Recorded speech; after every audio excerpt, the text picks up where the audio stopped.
Bueno, muy bien, ustedes saben que en el marco de la celebración del Día Mundial de los Derechos del Consumidor se ha establecido la Semana de las y los Consumidores 2023 y así hemos estado desarrollando a través de este programa mucha información atinente a que ustedes sepan cuáles son precisamente esos derechos, pero también las obligaciones como consumidores. Vamos a hablar del tema estafas virtuales y algo más y algo anexo. Hoy con la presencia del doctor José Ignacio Cerda, asesor legal del Departamento Jurídico, precisamente, que nos está acompañando. Doctor, ¿cómo le va? Buen día, bienvenido. Buen día, Pablo. ¿Cómo anda? Gracias. Buen día para toda la audiencia. ¿Todo bien? Bueno, hemos estado charlando un poquito de fútbol ahí antes de la salida del aire, de otra de las pasiones ahí que compartimos y coincidimos con el doctor. Pero bueno, el tema de cuestión tiene que ver precisamente con los derechos del consumidor y hoy que está, digo, muy en tendencia este tema de las estafas, ¿no? Muy candente. ¿Qué se puede decir? ¿Por dónde podemos comenzar en cuanto a sugerencias, consejos, información y demás para los oyentes en ese sentido, doctor?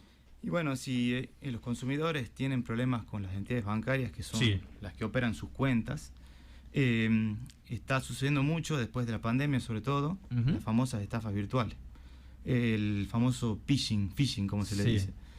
Un consejo que nosotros siempre damos es no dar los datos personales a nadie y tampoco digamos caer en las manos de los estafadores, de los ciberdelincuentes.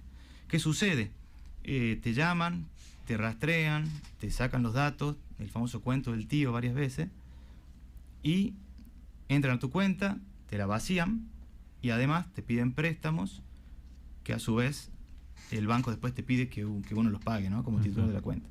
Nosotros como organismo tenemos la facultad de recibir ese tipo de denuncias, sobre todo porque se ha violado el deber de seguridad que los bancos tienen que darle a los consumidores.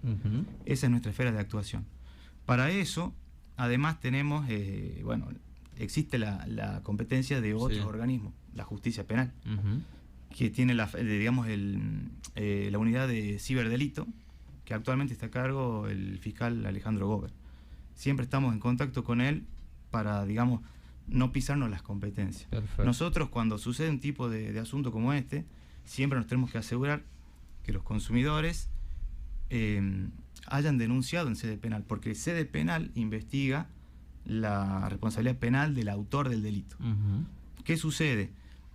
Suplantan la identidad, que ahí hay como una zona gris de saber si eso es o no un delito, entran a tu cuenta y te hacen estas operatorias. Te sacan la plata por un lado y por otro piden un crédito, los famosos créditos online, que bueno, se acrediten las cuentas bancarias inmediatamente.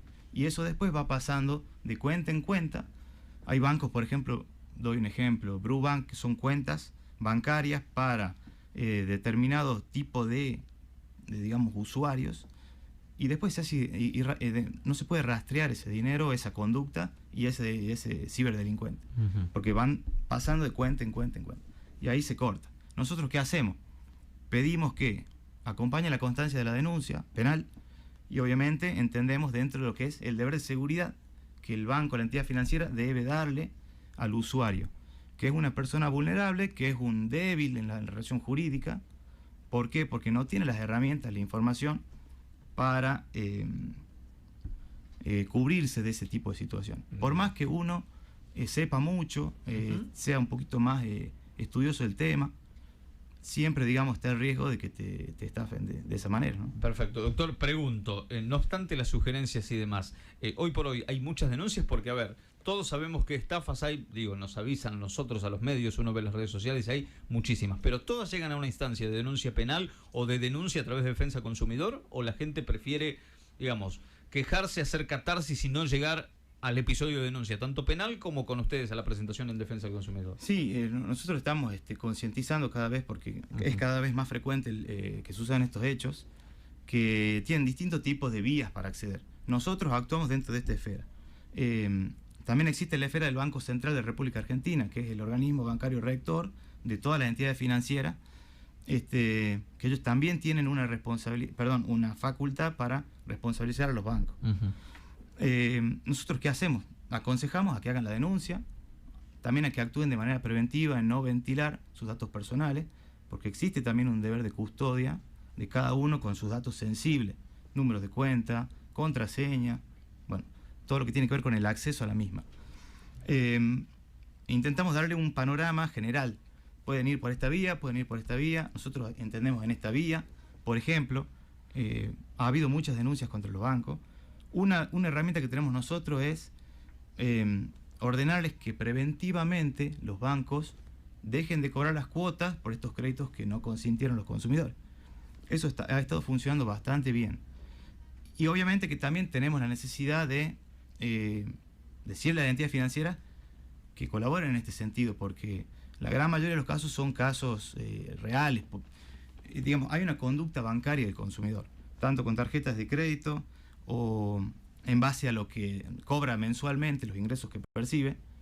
Es muy raro que de repente alguien saque préstamos por una cuantía muy grande. Entonces, ahí nosotros tenemos que explicar cuál es nuestra competencia y cuál es la competencia de la justicia. ¿Hasta dónde se puede llegar? Ahora, ustedes, porque sé que hay mediaciones en las cuales ustedes ayudan a los consumidores y también llaman a los bancos, a las entidades bancarias, pero también se les pide a los bancos estos de que haya una segunda opción de verificación si el cliente es verdaderamente el que está solicitando ese préstamo para evitar que se produzca esa estafa, o eso queda en la nada y ya depende de la política del banco.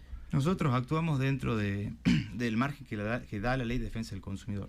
Tenemos un procedimiento, que la primera etapa es un procedimiento conciliatorio. Llamamos a las partes para que de manera rápida y sin gastos arreglen el asunto. El banco tiene sus argumentos. Generalmente el banco no va a la audiencia de conciliación con una solución. Lamentablemente, sucede eso. Pero bueno, por ahí el hecho es tan aberrante, y no es la palabra aberrante, es tan notorio que los bancos por ahí dan una solución. Nosotros tenemos también como herramienta para, si notamos una infracción de los bancos al deber de seguridad que deben, digamos, velar y para respetar el derecho del consumidor, le hacemos saber que el Banco Central de la República Argentina ha emitido un comunicado a los bancos para que no depositen de manera inmediata o no hagan de manera inmediata la entrega del dinero que se presta ante los créditos. El Banco Central tiene una normativa que es una comunicación que obliga a los bancos a que estudien y se aseguren de que es el consumidor el que lo está pidiendo. Y después de eso, recién pasadas las 48 horas de asegurarse que es el consumidor el que lo pide, obviamente llamándolo, ver sus datos personales, son técnicas de identificación positiva las que tienen que hacer los bancos. Recién ahí, 48 horas después, le deposita el dinero. ¿Pero eso está pasando o no está pasando? No está pasando. Eso sería un sistema de prevención, digamos, ¿no? Para evitar estafas virtuales. Y eso no está pasando dentro de las denuncias, los casos que nos llegan a nosotros. Pero ¿y por qué no está pasando? Porque el banco no cumple si hay una normativa del Banco Central. Los bancos a veces no cumplen. Y bueno, entonces deberían hacerse cargo los bancos entonces de las estafas. Sí. Porque lo que pasa es que va el cliente del banco, le dicen sí, perfecto, por la mediación de defensa del consumidor, por un amparo de fiscalía. Bueno, le suspendemos, no le cobramos la cuota, pero esto es por 4, 5, 6 meses. Después le empiezan a llegar cuando se baja el amparo, cuando cesa la audiencia, se le descuenta sí o sí al consumidor. Sí. En algún momento pierde, ¿no? Sí, es así. Está pasando poco porque es mucho el número de casos. Entendemos que es mucho el número de casos y no todos actúan de la misma manera. Entonces, nosotros ahí tenemos una herramienta para, si notamos una posible infracción, para perseguirlo y juzgarlo dentro del ámbito de la Ley de Defensa del Consumidor, que las sanciones son multas económicas o otro tipo de sanciones también, pero no resarcimientos para el consumidor. Por eso les decimos, tienen que ir a la justicia y denunciar esta situación, para que sea, digamos, completo el resarcimiento y la respuesta del Estado ante esta, digamos, situación. Claro, me llama la atención este hecho de que haya una circular del Banco Central y que los bancos no la respeten. Es como si, a ver, nosotros estamos obligados a través del sistema de radiodifusión a transmitir la cadena nacional del presidente. Y de pronto se nos canta y no la... Es hacer un ejercicio. Nadie nos multa, nadie dice, no, mire, ustedes tienen que... a los bancos nadie les dice que hay precisamente una circular del banco en ese sentido. Bueno, yo creo que sí lo saben. Lo que pasa es que por ahí... Bueno, no son comerciantes también, ¿no? No les conviene. Nosotros somos...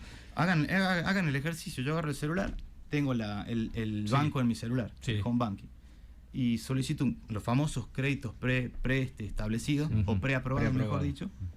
Y ahí nomás, inmediatamente que uno hace el pedido... en 2 clics tenés 500.000 pesos. Exactamente.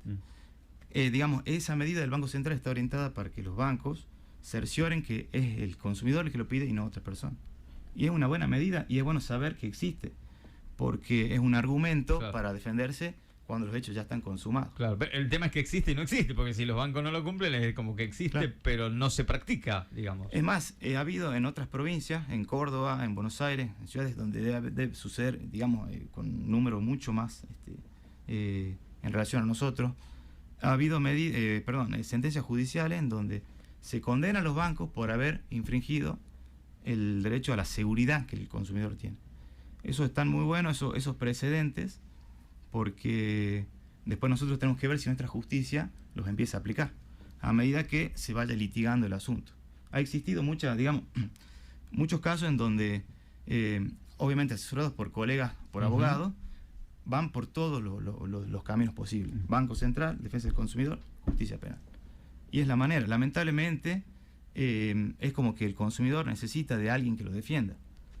Bueno, lo que tiene buena Defensa del Consumidor es que los asesores tienen que hacerlo, o sea, cumplir con el deber de asesoramiento, pero lamentablemente el margen es ese, es acotado. No podemos ordenar a los bancos que devuelvan la plata, son facultades judiciales. Efectivamente, es un tema muy auspicioso. Nos hemos quedado sin tiempo porque ya vienen las noticias. Estamos ahí al borde, al toque de las 11 de la mañana. Pero mañana vuelve el doctor Cerda. Mañana vamos a hablar de planes de ahorro de automóviles y podemos hablar temas Rapipago y demás que ha quedado pendiente. Pero este era un tema, muy de tendencia, esto de las estafas virtuales. Así que se nos ha terminado el tiempo por hoy. Mañana nos reencontramos, doctor. Nos reencontramos, gracias. Si Dios quiere, gracias, muy amable. 10:59, anuncios y noticias de las 11 en Valle Viejo.